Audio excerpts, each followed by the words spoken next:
बैठिए एक बैठिए।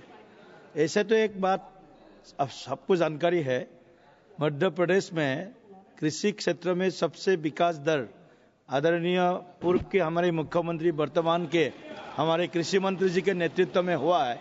ये देश के जानकारी आप सबके पास है, देश के लोगों को। तो मैं अभी श्री के राधाकृष्णन आपको बुलाता हूँ। के राधाकृष्णन जी। Thank you, Speaker sir.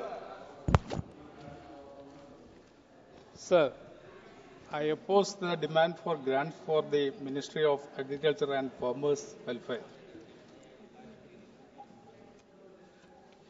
Sir, ഇത് ഞാൻ എതിർക്കാൻ കാരണം ഈ ബഡ്ജറ്റിൽ കർഷകരെയോ കാർഷിക മേഖലയോ സംരക്ഷിക്കുന്നതിന് വേണ്ടിയുള്ള വലിയ കാര്യങ്ങൾ ഒന്നും തന്നെയില്ല.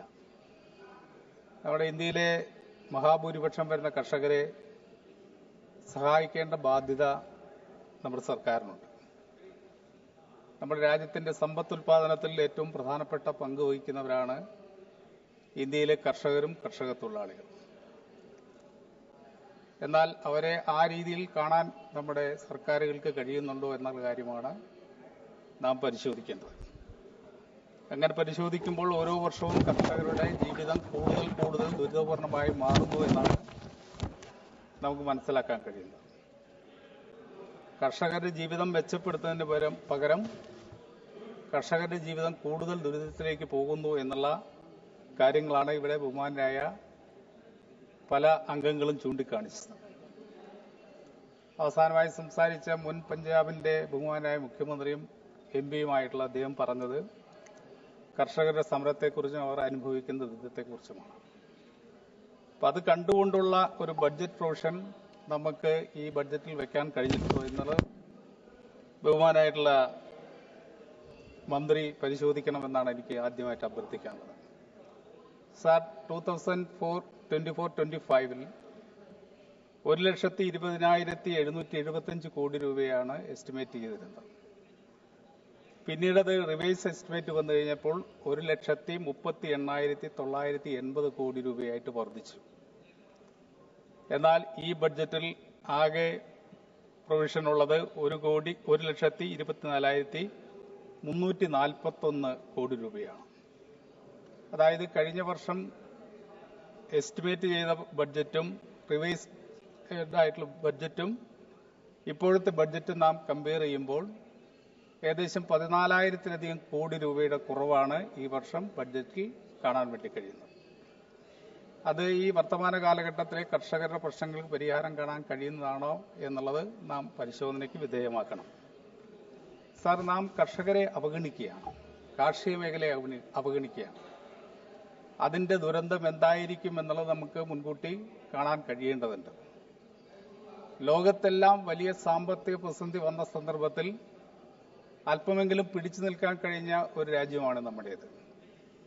അത് എന്തുകൊണ്ടാണ് പിടിച്ചു നിൽക്കാൻ നമുക്ക് കഴിഞ്ഞത്? അമേരിക്ക ഉൾപ്പെടെയുള്ള വലിയ സമ്പന്ന രാജ്യങ്ങൾ സാമ്പത്തിക തകർച്ചയിൽ തകർന്നു വീണപ്പോൾ നമുക്ക് പിടിച്ചു നിൽക്കാൻ കഴിഞ്ഞത് എന്തുകൊണ്ടാണ് എന്നുള്ളത് നാം പരിശോധിക്കുമ്പോഴാണ് നമ്മുടെ കാർഷിക മേഖലയുടെ പ്രാധാന്യം നാം തിരിച്ചറിയേണ്ടത്. 52% വരുന്ന ജനത കാർഷിക മേഖലയെ ആശ്രയിച്ചാണ് ജീവിക്കുന്നത്. അഗ്രോ ബേസ്ഡ് ആയിട്ടുള്ള ഇൻഡസ്ട്രീസ് ആണ് നമുക്കുള്ളത്. അഗ്രോ ബേസ്ഡ് ആയിട്ടുള്ള എക്കണോമിയാണ് നമ്മുടെയുള്ളത്. ആ അഗ്രോ ബേസ്ഡ് എക്കണോമി ഉള്ളതുകൊണ്ട് മാത്രമാണ് വലിയ സാമ്പത്തിക പ്രതിസന്ധി വന്നപ്പോൾ നമുക്ക് പിടിച്ചു നിൽക്കാൻ കഴിഞ്ഞത്. അപ്പോൾ നമ്മുടെ സമ്പദ് വ്യവസ്ഥയെ താങ്ങി നിർത്തുന്ന പ്രധാന ഘടകം എന്ന് പറയുന്നത് നമ്മുടെ കാർഷിക മേഖലയാണ്. അപ്പോൾ ആ കാർഷിക മേഖലയെ കൂടുതൽ സംരക്ഷിക്കാൻ വേണ്ടിയുള്ള വിഹിതമാണ് നാം കൂടുതൽ വകയിരുത്തേണ്ടത്. മറിച്ച് ഓരോ വർഷം ആ വിഹിതം കുറഞ്ഞു വരുന്നതായിട്ടാണ് നാം കാണുന്നത്. Sir, please give me.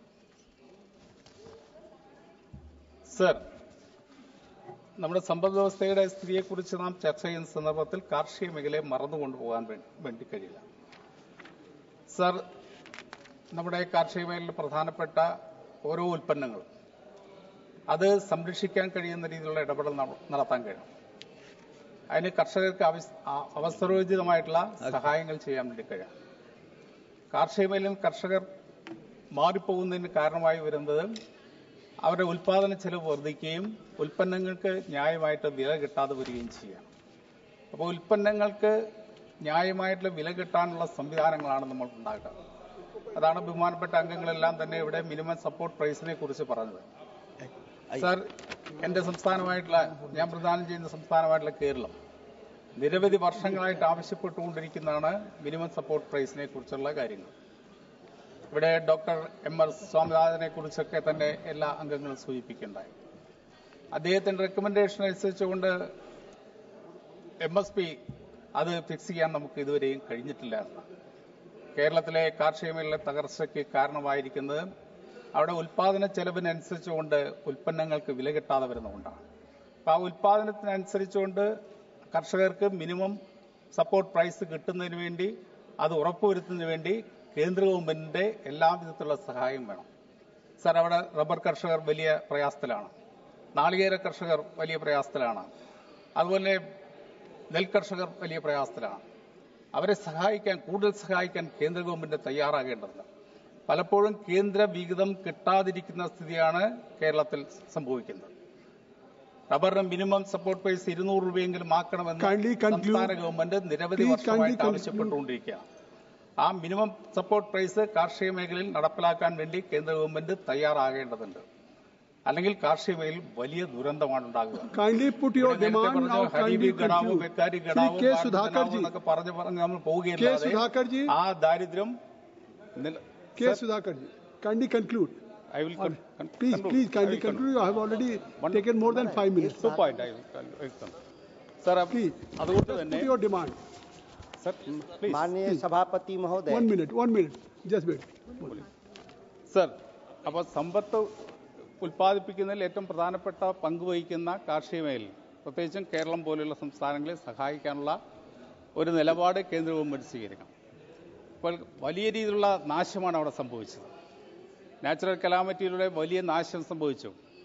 നഷ്ടപരിഹാരത്തിന് വേണ്ടി നിരവധി ഘട്ടങ്ങളിലായിട്ട് കേന്ദ്ര ഗവൺമെന്റ് സമീപിക്കുകയാണ് സംസ്ഥാന ഗവൺമെന്റ്. എന്നാൽ ആ നഷ്ടം സംഭവിച്ചതിനനുസരിച്ചുള്ള സഹായം നൽകാൻ വേണ്ടി ഇതുവരെയും തയ്യാറായില്ല. കാർഷിക മേഖലയിൽ വലിയ ദുരന്തമുണ്ടായി. ആ കർഷകരെ സഹായിക്കാനുള്ള നിലപാട് സ്വീകരിക്കുന്നില്ല. അപ്പോൾ ആ കാർഷിക ദുരന്തം ഉണ്ടാകുമ്പോൾ അതിനെ സഹായിക്കാനുള്ള നിലപാടും സ്വീകരിക്കണം. Thank you. K. Sudhakar. माननीय सभापति महोदय.